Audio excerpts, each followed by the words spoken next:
I'm about to tell you is something I still think about often, especially during this time of year. This happened on New Year's Eve a few years ago. I was driving to my parents' house to celebrate the new year with them. They live a few hours away in upstate Pennsylvania, so I'd left in the late afternoon, figuring I'd get there with plenty of time to spare. The drive was supposed to be simple. I'm the type who really enjoys long drives, so a nice peaceful drive would give me some much needed time to think. But the weather had other plans. The snow started falling about an hour into my drive. At first it was light, just flurries dusting the windshield. Nothing to worry about.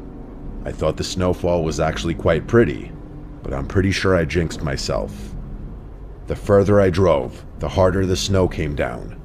It just kept falling and falling until I was literally in the middle of an honest-to-God blizzard.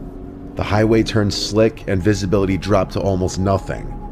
My car, a little sedan, isn't exactly great in snow, so when the tires started slipping on even the smallest hills, I knew I had to pull over.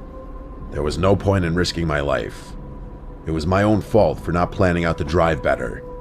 I found a spot on the shoulder, far enough off the road to avoid passing cars, not that there were many.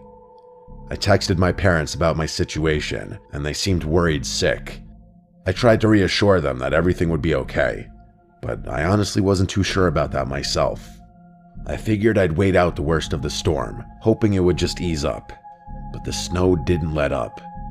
In fact, it only seemed to get worse from that point. It just kept coming, piling up around the car and on the road ahead. After an hour or so, it became clear I wasn't going anywhere that night. My dad offered to try and get out to me,